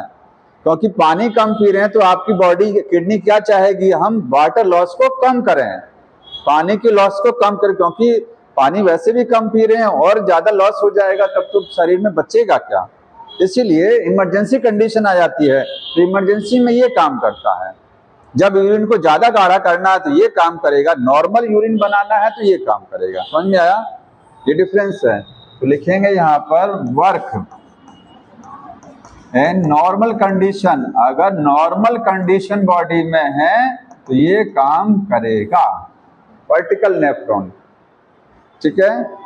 ये इमरजेंसी कंडीशन में काम करता है, work in emergency, emergency condition. बहुत सारी हो सकती है इमरजेंसी, एक नहीं है इसमें। ये कम पानी पीना इमरजेंसी है, लेकिन और भी हैं। और भी केसेस में यूरिन को गाढ़ा करने की नौबत आ जाती है, वो समझ लीजिए। एक इमरजेंसी क्या है? लो वाटर इनटेक। लिखेंगे लो वाटर इनटेक। अगर आप पानी कम पी रहे हैं तो यूरिन को क्या करना पड़ेगा? हाँ, कंसंट्रेट करना पड़ेगा, कम बनेगा यूरिन। दूसरा है एक्सेसिव स्वेटिंग। बहुत ज्यादा स्वेटिंग हो गई है, पसीने से पानी का लॉस हो गया है, तब किडनी क्या करेगी? यूरिन को गाढ़ा कर देगी। एक्सेस वाटर लॉस नहीं कराना है। दूसरा रीजन है एक्सेसिव स्वेटिंग, ठीक है, गर्मी में। हाँ बताइए। क्या फिर से बोलिए, जोर से बोलिए थोड़ा सा। हाँ हाँ, उसमें भी एक असेंडिंग लिम्ब है ये, हाँ, लेकिन उल्टा चलता है, जान लीजिए। उसमें उल्टा केस है, जैसे समझ लीजिए ये आपका लूप ऑफ हेनले का आ रहा है, लूप ऑफ हेनले का ये डिसेंडिंग है और ये क्या है, असेंडिंग है, ठीक है। वासर एक्टे जब आएगा तो बगल से आएगा ना पैरेलल, लेकिन पैरेलल कैसे आएगा, पहले इसके बगल से होता हुआ आएगा। जैसे ऊपर से वो कप बना है ना, कप से तो बना है ना, कप से निकलेगा पेरिट्यूबुलर कैपिलरी, कप से एक ब्लड वेसल निकलेगा, वो डिवाइड होगा, इसके चारों तरफ लपटेगा, लेकिन जब पीसीटी में लपटने के बाद में जब यहाँ आएगा तो पहले इधर आएगा, पहले यहाँ नहीं आएगा, समझ रहे ना। अरे नहीं आ रहा तो इस डायग्राम को यहाँ से फिर से आ जाइए, ये देखिए वासर एक्टा मैंने बनाया है, मैंने डायग्राम सिंपल कर दिया, ऐसा होता नहीं है। ये यहाँ से आया, यूं आया ना, इसके बाद यहाँ से डायरेक्ट नीचे नहीं जाता, ये डायग्राम रॉन्ग बना हुआ है। ये यहीं से इधर मुड़ेगा, यहीं से लाल वाली ट्यूब इधर जाएगी और फिर इसके पैरेलल से होती हुई आएगी, फिर यहाँ से तब इसके चारों तरफ लिपटेगा, मतलब ये डायरेक्ट यहाँ नहीं आता है। ये लाल वाली ट्यूब पहले यहाँ से होती हुई आएगी इसके पास, फिर ऐसे जाएगी तब यहाँ निकलेगी, समझ रहे ना। तो ये लूप ऑफ हेनले में अगर ये डिसेंडिंग है, ये असेंडिंग है, तो वासर एक्टा यहाँ आएगा, ये ट्यूब यहाँ आएगी, तो ये वाली आर्म कौन सी बोली जाएगी, डिसेंडिंग, और ये असेंडिंग। उल्टा सिस्टम होता है, समझ आया है दोनों।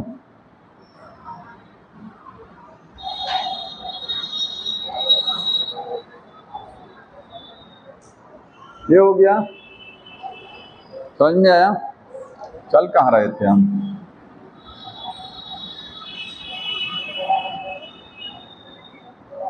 तो ये लूप ऑफ हेनले हो गया, ये सारी चीजें मैंने आपको बता दी। बता रहे थे इमरजेंसी, वो खोज रहे हैं, वो कहाँ गया, वो मेरी स्लाइड गायब हो गई लग रहा है, वो कहाँ चली, यहाँ देखिए आ गया।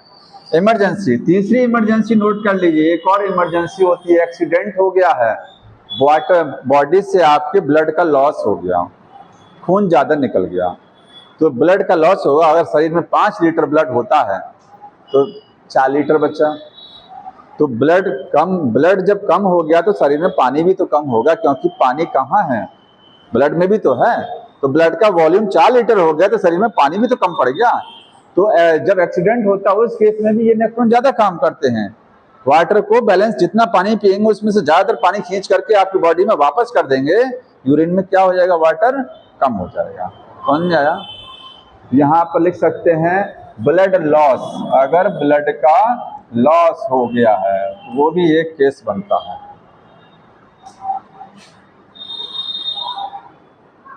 तो ये आपका टाइप ऑफ नेफ्रॉन हो गया। अब जो एनसीईआरटी में एक पैराग्राफ दिया, देखिए हमने कहाँ तक आपको समझा दिया है, इधर देखो, ये मैंने आपको इतना सब बता दिया।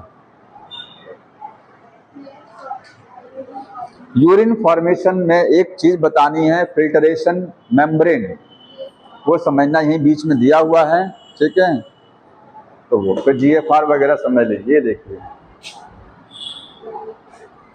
यूरिन फॉर्मेशन पूरा नहीं बताएंगे, लेकिन थोड़ा सा समझ लीजिए कैसे यूरिन बनता है, कैसे यूरिन का फॉर्मेशन होता है। 3 स्टेप हैं। जब ब्लड किडनी में एंटर करेगा और ब्लड फिल्टर होगा, तो पहला स्टेप कौन सा है, फिल्टरेशन, उसको बोलते हैं ग्लोमेरुलर फिल्टरेशन। सबसे पहले आपका ब्लड क्या होता है, फिल्टर होता है, छनता है कप में छन के आता है। कहाँ से, देखिए ये आपका हो गया कप, ठीक है, यहाँ पर ये ट्यूब आई, ये ट्यूब से बंच बना, ये बाहर निकल गई, यहाँ से ब्लड आ रहा है, ब्लड इसमें आएगा, यहाँ से ब्लड छन करके कहाँ जाएगा, इस कप में इकट्ठा हो जाएगा। पहले हो गया फिल्टरेशन, अल्ट्रा फिल्टरेशन बोलते हैं। क्या बोलते हैं, अल्ट्रा, क्योंकि बहुत माइन्यूट लेवल पर होता है, अल्ट्रा लेवल पर अल्ट्रा फिल्ट्रेशन। दूसरा स्टेप क्या है, सेलेक्टिव रीएब्जॉर्प्शन, और थर्ड स्टेप है सेक्रेशन। तीनों को थोड़ा सा समझ लीजिए एक बार, कुछ लोग जान रहे होंगे, ज्यादातर लोग नहीं जान रहे हैं। देखिए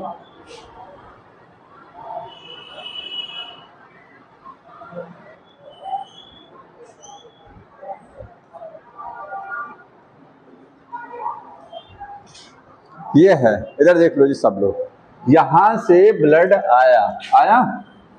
ब्लड पहले क्या होता है, छनता है। छनने के बाद कहां आता है, इस कप में ब्लड इकट्ठा होगा। ब्लड का एक हिस्सा इकट्ठा होता है, पूरा ब्लड नहीं आता है, वो भी समझेंगे। यहां ब्लड आ गया। अब ये ब्लड आगे, इसको बोलते हैं फिल्टरेट। क्या बोलते हैं, क्योंकि जो चीज फिल्टर होके आई है वो ब्लड नहीं रहा, वो फिल्टरेट हो गया। ठीक है, ब्लड का एक हिस्सा छना, उसको हमने जैसे चाय जब छानते हैं तो जो छन करके चाय असली में नीचे आती है वो फिल्टरेट होगी, फिल्टर होके आई है। ये यहाँ फिल्टरेट इकट्ठा होगा, इसके बाद ये फिल्टरेट आगे बढ़ेगा किसमें होके जाएगा, इस पतली येलो वाली ट्यूब में आगे बढ़ रहा। अगर ये जितना भी छन करके आया ये सब बाहर निकल गया तो शरीर में कुछ बचेगा नहीं, क्योंकि आपके ब्लड का मैक्सिमम हिस्सा तो छन करके आ गया।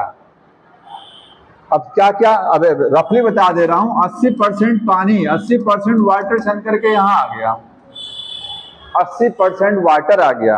आपके ब्लड में जितना सोडियम, पोटेशियम, कैल्शियम था सब कुछ आ गया, सब कुछ छन करके आ गया। कुछ चीजें यहां बची रह जाती हैं जो नहीं छन पाई, बाकी सब आ गया नीचे। तो अगर ये सबका सब निकल गया बॉडी के बाहर यूरेटर से तो शरीर में कुछ नहीं बचेगा। इसीलिए इसमें से काम की चीजें जो है, जो काम की हैं, जो वेस्ट नहीं है, उनको बॉडी में वापस कराया जाता है।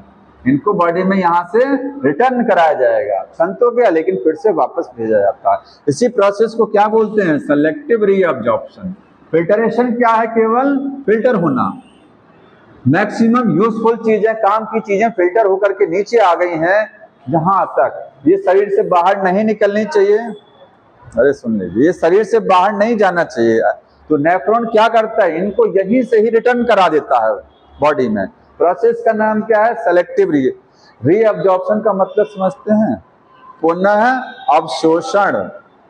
पुनः अवशोषण, यहां से अवशोषण होगा, एक बार फिर से अवशोषित होकर के ब्लड में जाएंगी। सेलेक्टिव क्यों बोलते हैं, क्योंकि सब नहीं जाता है। इसमें अगर यूरिया आया हुआ है, इसमें यूरिया भी तो रहेगा ना, इस फिल्ट्रेट में क्या रहेगा, यूरिया नहीं जाएगा, थोड़ा सा जाता है।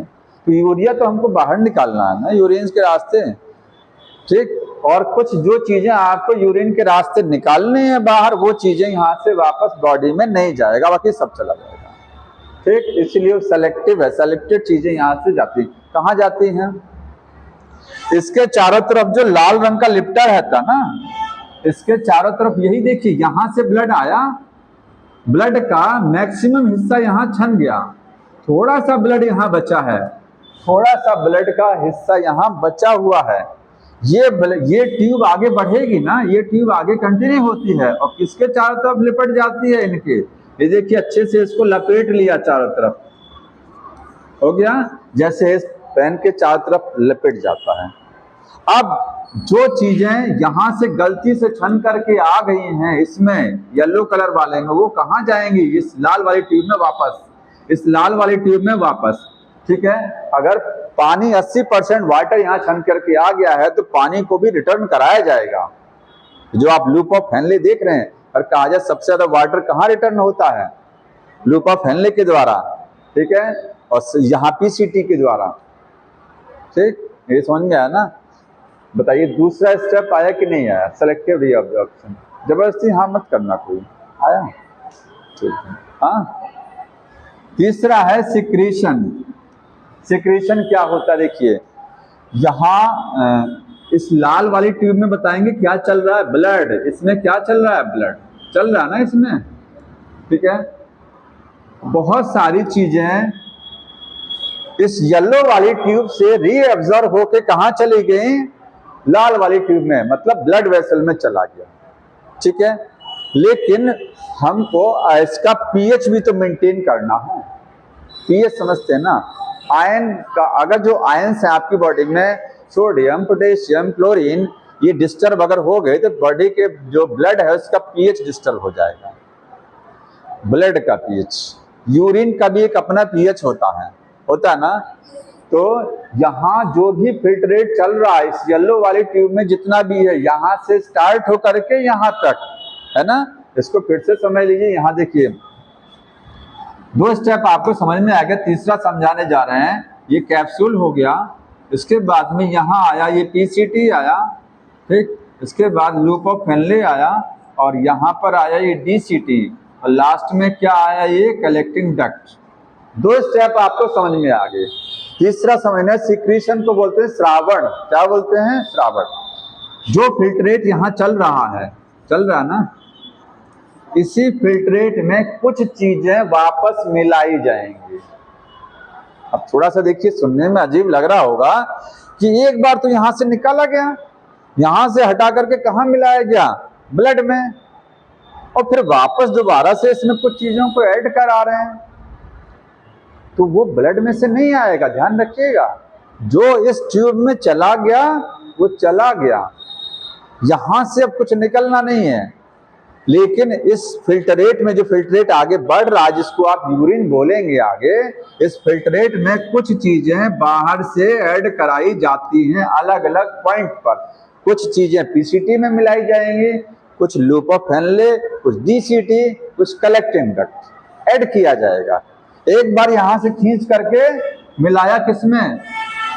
ब्लड कैपिलरीज में भेजा।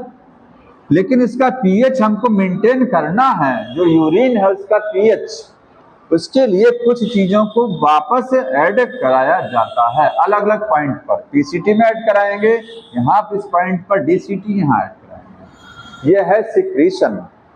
तो कहाँ से ऐड होता है, कहाँ से आता है वो आयन? जानते हैं आयन कैसे आएगा? देखिए, ये किडनी हो गया, ये किडनी में ये सिस्टम, ये लगा कहाँ है? ये लगा, ये है ना, यही तो है। तो ये बीच में आपको जगह दिखाई दे रही है सारी ना, ये जितनी जगह दिख रही है यहाँ पर, क्या ये किडनी का एक पार्ट है? इसमें भी तो ब्लड होगा कि नहीं होगा? इसमें भी ब्लड होगा, इसमें भी कह सकते हैं कुछ फ्लूइड भरा होगा। इसी में से चीज है, इंटरस्टिशियल फ्लूइड है, इसी में से आयन है, निकल करके कहाँ मिल जाते हैं?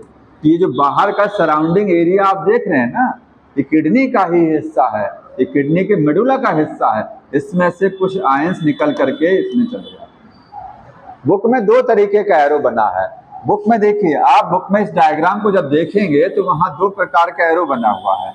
एक एरो इस तरीके से है, ये देखिए, ये है। एक एरो को ऐड कराया गया, देखिए, एक एरो ट्यूब की तरफ लगाया गया और कुछ एरो को यहां से बाहर किया गया। देखो ढंग से देखिए बुक को, ये देखो, ये कहाँ, ये नहीं, और पलटिए, ये देखिए, यहाँ देख रहे हैं इस बुक में, इस येलो वाली ट्यूब से, ये पीसीटी है, ये लूप ऑफ फेनले है, ये डीसीटी है, कलेक्टिंग डक्ट है। यहाँ से कुछ एरो बाहर किए जा रहे हैं, बाहर देख रहे हैं, जैसे इससे ऐसे बाहर की साइड में एरो निकल रहा है। इसका मतलब यहाँ से कुछ चीजें, सेलेक्टेड चीजों को यहाँ से निकाल करके कहाँ भेजा जा रहा है? ब्लड में वापस भेजा जा रहा है, जो ट्यूब लगी हुई है। और एक एरो ऐसा लगाया गया जो इसकी तरफ इंडिकेट किया गया। देखो, ये नीचे के 2 एरो हैं, ये इसकी तरफ इंडिकेशन कर रहे हैं, मतलब बाहर से कुछ चीजों को, आयंस को एंट्री करा रहे हैं। और जो बाहर की साइड में एरो है, ऊपर है, वो यहाँ से निकाल करके ब्लड में मिलाए जा रहे हैं। सेम चीज यहाँ पर है, यहाँ से वाटर को निकाला जा रहा है। देखिए, वाटर का एरो बाहर हो रहा है, इसका मतलब फिल्टरेट से पानी को बाहर किया जा रहा है। और यहाँ से देखिए, सोडियम क्लोराइड इससे बाहर किया जा रहा है, NaCl बाहर हो रहा है। लूप ऑफ फेनले में सिक्रीशन नहीं होता है, सिक्रीशन केवल पीसीटी, डीसीटी और कलेक्टिंग डक्ट में होता है। मतलब लूप ऑफ फेनले में कुछ मिक्स नहीं कराया जाएगा, ध्यान रखिएगा, केवल निकाला जाएगा। इसके बाद में यहाँ 2 तरीके के एरो हैं। नीचे वाले एरो क्या बता रहे हैं कि यहाँ से बाहर से कुछ इस ट्यूब में मिलाया जा रहा है, और ऊपर वाले एरो ये बता रहे हैं कि यहाँ से कुछ चीजें निकाली जा रही हैं, ब्लड में मिलाई जा रही हैं। ऐसे कलेक्टिंग डक्ट में आइए, यूरिया यहाँ से निकाला जा रहा है। देखिए एक चीज और, लूप ऑफ फेनले में यूरिया मिलाया जाता है। एक चीज ध्यान रखिएगा, लूप ऑफ फेनले में यूरिया को इंटर कराया जा रहा है, देख रहे हैं यहाँ पे। तो कलेक्टिंग डक्ट से कुछ चीजों को बाहर किया जा रहा है, कलेक्टिंग डक्ट में मिक्स भी कराया जाता है। मिक्स करने का एरो नहीं दिया, कोई बात नहीं है। कलेक्टिंग डक्ट में भी कुछ एरो ऐसे इनसाइड अंदर एंट्री कराएंगे। बाहर से कुछ चीज़ों को मिलाते हैं, आयंस यहाँ नहीं दिया है, ठीक है। तो ये 3 स्टेप आपको समझ में आगे होंगे। ये सिक्रीशन क्या है? सिक्रीशन पीएच को मेंटेन करने के लिए होता है, ये सेलेक्टेड चीजें बॉडीज में रिटर्न कराने के लिए, और ये है फिल्टरेशन। समझ में आया? यहां हमको समझना है 3 झिल्ली होती हैं यहां पर, मतलब ब्लड यहां से यहां तक आया तो कितनी झिल्ली को क्रॉस करके आया। जैसे आपने लंग्स पढ़ा ना, लंग्स में एल्वोली होता है, एल्वोली के सराउंडिंग में ब्लड कैपिलरीज होती हैं। तो लंग्स में जब एयर एंटर करती है, ये लंग्स में एयर आया, यहां से एयर ब्लड में मिलता है ना, तो कितनी मेम्ब्रेन को क्रॉस करके जाएगा? ये ब्लड है, ये एल्वोली है, 3 झिल्ली, ऐसे 3 मेम्ब्रेन वहां पर हैं। वो तीनों मेम्ब्रेन को समझ लीजिए, थोड़ा सा देखिए, 5 मिनट और हेडिंग लिखिएगा, फिल्टरेशन, फिल्टरेशन इन बोमेन कैप्सूल। जो बोमेन कैप्सूल में फिल्टरेशन हो रहा है वो किससे हो रहा है? Through following layers, following membrane. 3 layer को क्रॉस करके ब्लड जो है बोमेन कैप्सूल में फिल्टरेट आता है। ये कभी ये नहीं बोलेंगे कि यहाँ ब्लड नहीं आता है, फिल्टरेट आता है, ठीक। कौन कौन सी लेयर हैं बताइए कोई? हाँ, ये जो आपकी ये देख रहे हैं बोमेन कैप्सुलरी, क्या ग्लोमेरुलस देख रहे हैं ना? कल लिख लो, जल्दी से लिख लीजिए।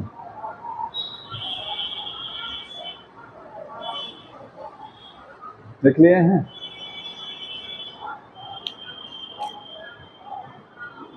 बहुत जल्दी अब दिन डूब जाता है। ये देख रहे हैं, ये क्या है? ये ब्लड कैपिलरी है, यहाँ से आई, ये डिवाइड होगी पतली पतली, जैसे ये लाइन आ रही है, ये पतली पतली पतली पतली लाइनों में क्या हो गया? टूट गया ना। और फिर ये पतली लाइनें आगे जाकर के मिल गई, देखिए ये फिर मिल करके फिर एक ट्यूब बना दी, यही सेम गुच्छा बन गया। देखो यहाँ से ये आया, ये एंट्री हो रही है, ये पूरा पतली ट्यूब में टूट गया, और फिर ये सारी ट्यूब मिल करके एक ट्यूब बना दी जो बाहर इसके चारों तरफ लिपट गया जा करके, ये गुच्छा है। तो ये इसकी जो झिल्ली होगी, ये ब्लड वेसल है, इसकी झिल्ली किसकी बनी होगी? थिन स्क्वैमस एपिथेलियम, इसको बोलते हैं एंडोथेलियम। कैपिलरी की वॉल को बोलते हैं एंडोथेलियम। तो पहला झिल्ली होगा एंडोथेलियम, एंडोथेलियम ऑफ ग्लोमेरुलस। जो ग्लोमेरुलस है उसमें एंडोथेलियम एक झिल्ली होगी, उसकी मेम्ब्रेन को बोलते हैं, ठीक है। ये देखिए, अगर मैं एक को बनाऊं तो ये है, इसकी जो मेम्ब्रेन होगी वो किसकी बनी होगी? Squamous epithelium. यहां पर ब्लड अंदर है, यहां ब्लड है, देखिए यहां अंदर ब्लड आया, एक झिल्ली को बता रहे हैं। इसके बाद में नीचे कप बना रहे हैं, ये नीचे क्या है? कप की झिल्ली है। तो कप की अंदर की झिल्ली भी किसकी बनी होती है? Squamous epithelium.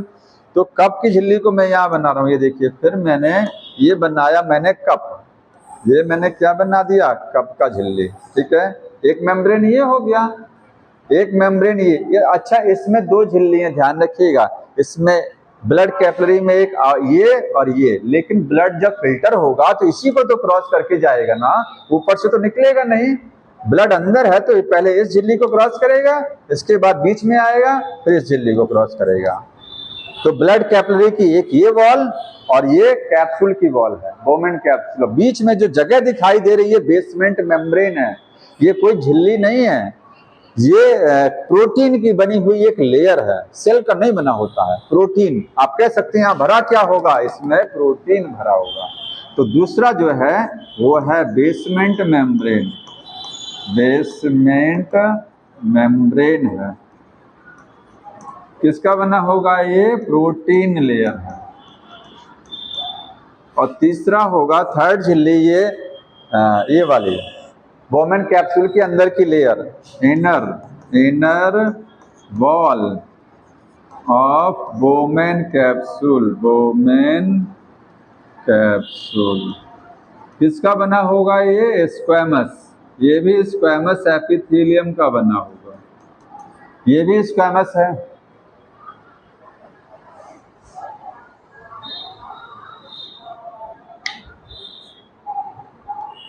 ये सब नहीं आता है, 3 झिल्ली पता होना चाहिए। आता क्या है, पोडोसाइट फेनेस्ट्री आता है। पोडोसाइट सेल कहाँ होती है और फेनेस्ट्री क्या है, फिल्ट्रेशन स्लिट होती है।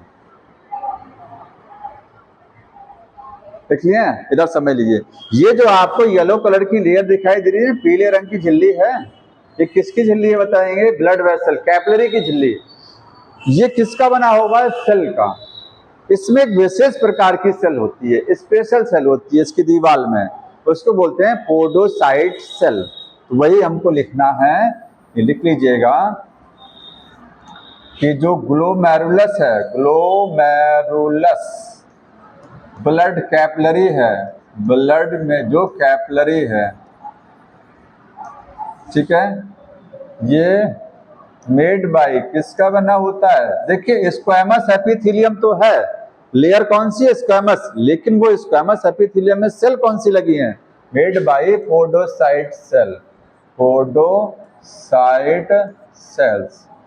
मतलब इसकी अंदर की झिल्ली पोडोसाइट सेल की बनी होती है। पोडोसाइट सेल का डायग्राम बनाए तो इसकी बनेगा ऐसा, देखिए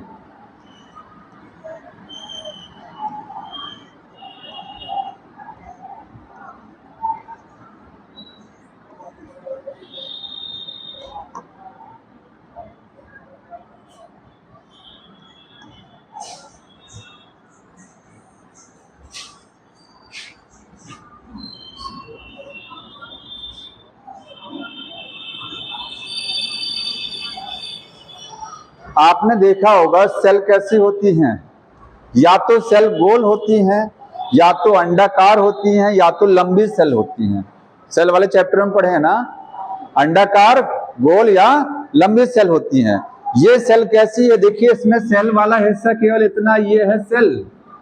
ये क्या है, इधर देख लो, उनको बात कर लेने, इधर ये क्या है, सेल। मेन सेल ये है, मेन सेल ये है। ये किसकी सेल बता रहे हैं, इस लाइन की सेल को बता रहे हैं। ये जो लाइन बनी हुई है ब्लड कैपिलरी, इसकी सेल वो है।